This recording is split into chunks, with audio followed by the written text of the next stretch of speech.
The movie begins with a grainy VHS recording that appears to show a mysterious group performing a strange ritual, seemingly trying to bring someone back from the dead. As the footage continues, we witness the group succeed in resurrecting a woman, while a man nearby breaks down in uncontrollable grief.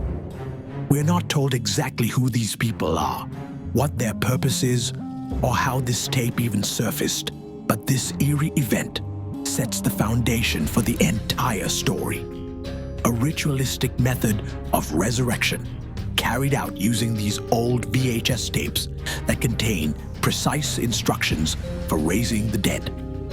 We then meet a woman, portrayed by Sally Hawkins, who's determined to follow this process in hopes of reviving her deceased daughter.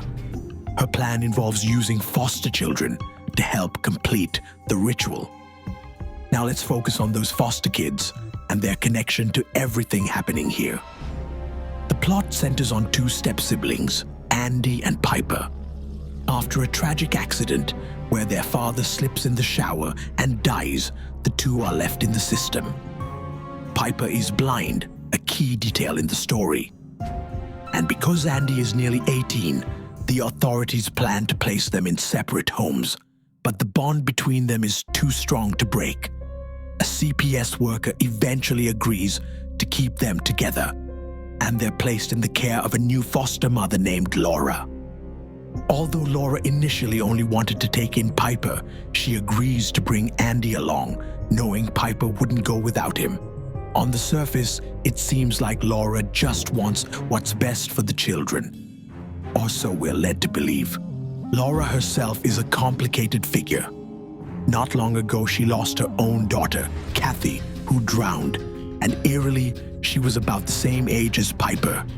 That's another detail that becomes important later. Living with Laura is another child named Ollie, who's unsettling, to say the least. He's emotionless, silent, and almost ghost-like in presence. When Laura describes him to Piper, since Piper can't see, she oddly says Ollie has curly red hair. But in reality, his hair is closely cropped, which raises suspicion immediately. It's the first sign that Laura might not be telling the truth. Tension builds as we quickly learn Laura has little interest in Andy. She's cold, passive-aggressive toward him, and it doesn't take long before Andy starts noticing strange things, particularly involving Laura and Ollie. Andy starts noticing that Laura often takes Ollie into a shed late at night. Whatever they're doing in there, he doesn't know, but he tries not to overthink it, brushing it off as something harmless. At the same time, he begins to experience unusual behavior in himself, like wetting the bed, something that's never happened before. He figures it might be connected to the trauma of losing his father, especially since he now avoids showers completely. Instead, he tries to wash up outside, a coping mechanism we'll revisit later when diving into the PTSD aspect. But Ollie's behavior continues to grow more concerning. He's not just strange, he's borderline dangerous. Early on, Andy sees him being rough with Laura's cat, which sets off alarms. The next day, Laura brings Andy and Piper to their father's funeral. Andy is too shaken to look inside the coffin, but he lies to Piper, telling her that he did and that their father looked peaceful. Laura, however, calls him out in front of Piper, saying he never actually looked. This upsets Piper, not just because Andy lied, but because he had promised to be honest with her, especially using their personal code word, grapefruit, which signals total truth between them. Then comes one of the most disturbing moments so far. Laura pushes Andy to go back into the room and view his father's body. And not just that, she instructs him to kiss his father goodbye. But when he goes to kiss his dad on the cheek, Laura stops him and insists he kiss him on the mouth. Horrified, Andy bolts out of the room. What's worse, Laura herself then kisses the corpse on the lips and even takes a lock of his hair. With tensions high, Laura suddenly shifts gears and suggests they unwind. She proposes they all have a little fun, drink, relax, and throw a small party. Despite the fact that both Andy and Piper are underage, she encourages it anyway. "It's just for a little while," she says. They go along with it, until Piper eventually passes out. No surprise, given her age. Later, we see Laura and Andy having a private one-on-one conversation. Laura tells him that she used to be a counselor, encouraging him to open up about what he's feeling. Andy turns it around and asks how she dealt with losing Kathy. Laura admits she never really did. She couldn't bring herself to leave the cemetery after Kathy's burial and never fully accepted that she was truly gone. That moment of vulnerability leads Andy to share his own painful story, how his father physically abused him. He confesses that there was even a time when, in a moment of anger and pain, he lashed out at Piper. After his father got involved with Piper's mom, Andy always felt like his dad cared more about them, like they were the real family he never had. His way of coping was to act out, just to get some kind of attention, which only made the abuse worse. The beatings were so severe at times that he'd black out from the trauma. That same night, Laura stumbles upon Ollie, eating the tail of the cat. She calmly takes him to clean up, and while doing so, she asks if the ritual is working. In the reflection of the bathroom mirror, we briefly glimpse something horrifying, a demon staring back at her. But things grow even darker. We learn that Laura has been secretly pouring urine onto Andy while he sleeps, making him believe he's wetting the bed. He's not. It's all part of her manipulation. An attempt to break him mentally and emotionally, to drive him out of the picture completely. The next morning, Andy is left alone with Ollie while Laura takes Piper out to shop for clothes. Andy, feeling sorry for Ollie, lets him out of his room and invites him to have some fruit. But then Ollie begins chewing on a knife, literally biting down, cutting through his gums in a gruesome, hard-to-watch scene. Panicked, Andy tries to rush him to the hospital, but Ollie refuses, terrified of crossing a white line outside the house. As soon as he steps past it, his body starts convulsing, his stomach bubbling like something inside is fighting to escape. It's an absolutely disturbing moment. Before Andy can process what's happening, Laura pulls up with Piper and explodes with rage. She scoops up Ollie and takes him inside, rushing to the VHS tapes we saw earlier, the ones containing the resurrection rituals. She plays them, desperately searching for a way to calm him down. Eventually, she discovers that drawing a circle on Ollie's forehead settles him. Meanwhile, Andy finally musters the courage to take a shower, something he's been avoiding since his father's death. But the moment he steps in, he has a terrifying hallucination. He sees his father's corpse, which tells him she's going to die in the rain, just before he slips and hits his head. Andy is later found and taken to the hospital. Back at the house, Laura feeds Ollie strands of the father's hair, apparently to satisfy some hunger. But it's not just any hunger. He wants to feed, but we're left wondering, on what? That same day, Laura sits with Piper to watch old home videos of Kathy, her deceased daughter. She then dresses Piper in Kathy's old clothes and gives her the same hairstyle, blurring the line between her grief and reality. Later, she gently asks Piper if she'd ever consider staying with her, maybe even calling her mom someday. Piper hesitates and says it's too soon for that, and adds that she plans to live with Andy once he turns 18. This hits Laura hard. In a chilling turn, Laura takes Piper to the shed and reveals a freezer, and inside is Kathy's preserved body. She guides Piper's hand to it, claiming it's just her own body, trying to deceive her. It's a horrifying moment of realization. Meanwhile, Andy is released from the hospital, which sends Laura into panic. She doesn't want him anywhere near Piper, fearing he'll interrupt the ritual. She's desperate to keep them apart, the only way she believes she can finish what she started. We finally start to understand what this ritual is. Through the VHS tapes, the same ones she's obsessively watching, we see Laura believes she's following divine guidance. She says an angel revealed it all to her. But what exactly she's summoning is something much darker.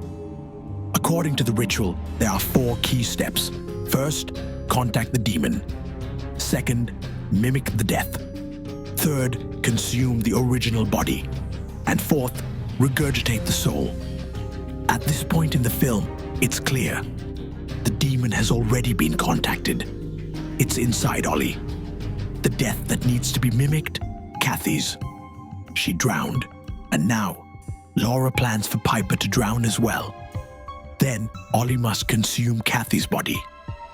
And finally, release her soul into Piper, completing the ritual's full cycle. But Laura believes this has to go perfectly, and with Andy still around, she sees him as a threat to the process. So she decides to escalate. Late at night, Laura sprays herself with Andy's cologne and then violently strikes Piper while she sleeps, making it seem like Andy is the one who hurt her. The next morning, Laura confronts Andy and accuses him of attacking Piper. He denies it, but she brings up his past, saying he's only repeating what his father did to him. This pushes Andy to his breaking point. He loses control and punches a hole in the wall. In the chaos, Piper begs Andy to leave, not because she believes Laura, but because she wants things to stop spiraling out of control. Heartbroken, Andy leaves and heads straight to the CPS office, desperate to get help. While there, something catches his eye. A missing child poster. The boy's name is Connor, and he looks exactly like Ollie.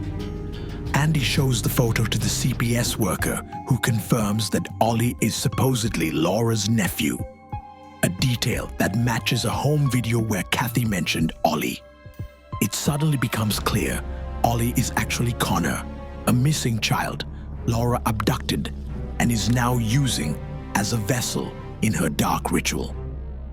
Andy convinces the CPS worker to go with him back to the house, but things are already deteriorating fast. Back at the house, Ollie is seen chewing on wood and random objects, tearing through his own skin, breaking his teeth. It's one of the most grotesque, disturbing scenes in the film. Laura tries to calm him, but the violence only grows worse. Eventually, she manages to draw the ritual symbol, the circle, on Ollie's forehead. And that's when she hears it, the voice. It tells her the time is now. She gives Ollie access to Kathy's preserved body. He begins to feast. Meanwhile, Andy leaves a voicemail for Piper as he approaches the house. A message just in case something goes horribly wrong.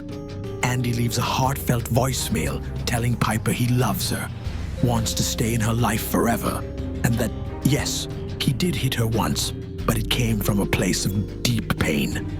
He explains that their father used to beat him, and in his desperation for attention, he acted out in harmful ways. Back at the house, Laura is preparing for the CPS counselor's visit. She's cleaned herself up, calm, composed, and listening in on Andy's voicemail using Piper's phone. At first, she almost manages to fool the CPS worker. But then, a small trace of blood is spotted. That's when Laura finally drops the act and reveals her true intentions. She's trying to bring her daughter back from the dead. Panicked, the CPS worker rushes to leave, grabbing Andy and running to the car. But before they can escape, Laura crashes her vehicle into them, killing the CPS worker instantly. Andy survives the initial impact. but Laura finishes the job by drowning him in a nearby puddle. With nothing left in her way, Laura moves forward to complete the ritual. She goes to find Piper, and we hear a voice. It sounds like Andy calling out. Piper follows the voice, but realizes something's wrong. The voice is coming from Ollie. She hesitates, and that's when Laura says, "That's just Ollie." But Piper remembers. Laura once described Ollie as having red, curly hair. Ollie clearly doesn't. Something's off. Something is wrong. This sparks a tense confrontation between Piper and Laura. In the end, Laura overpowers her and drags her to the pool, the same way Kathy had died. Ollie is already there, ready to receive the soul. Piper is moments away from being drowned. But then, in a haunting moment, a voice calls out from Ollie's body. "Mom." That one word changes everything. Laura freezes. Is it Kathy's soul speaking through Ollie? Or was it Piper trying to stop her in the only way she could? Either way, the hesitation is enough. Piper escapes. The ritual is broken. At that moment, Ollie, or rather Connor, the missing child, steps across the white line. For the first time, he can. His body shakes violently as though something is being expelled. He sees the missing child poster, finally realizing who he truly is. And now, free from whatever force had gripped him, he's rescued. In one final tragic scene, we see Laura floating in the pool, clutching Kathy's decomposing body. Has she died, drowned with her daughter, or is she simply lost, beyond saving? We don't know for sure. But the image lingers.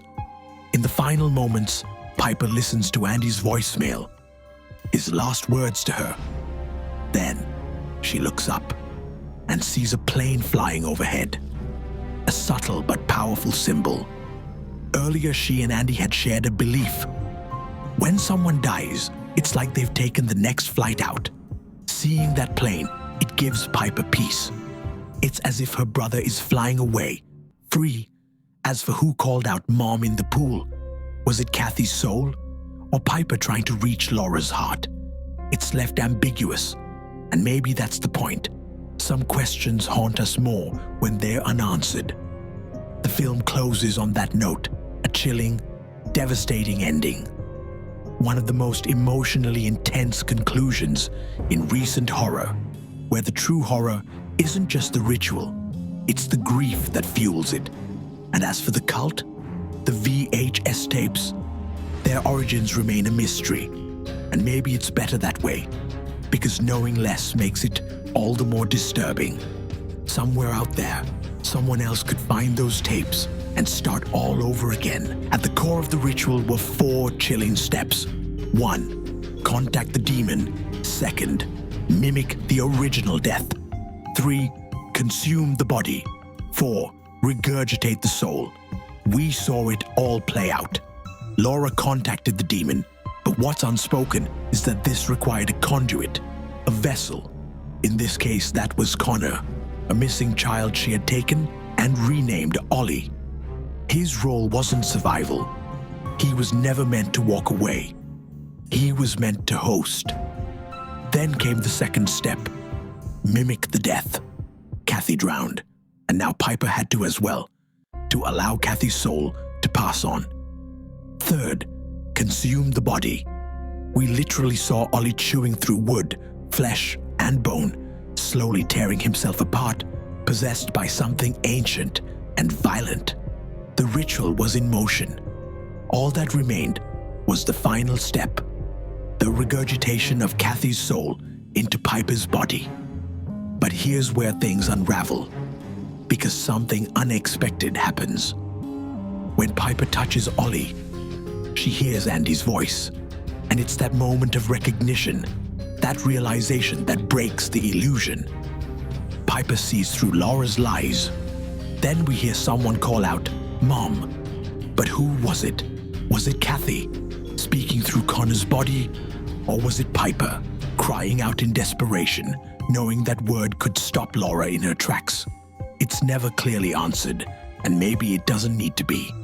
Because for Laura, it sounded like Kathy, and that's all that mattered.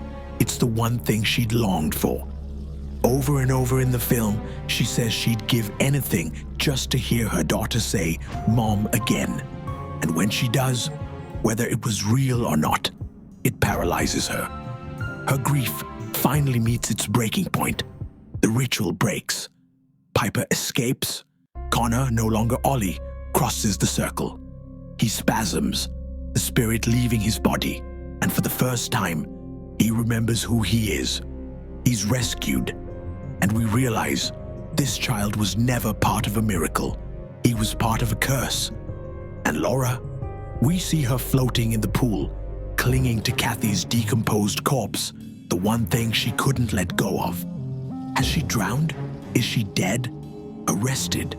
We're not told. But the shot lingers. Tragic, broken, unforgettable. Piper listens to Andy's final voicemail, the last message from a brother who loved her. And above, a plane crosses the sky.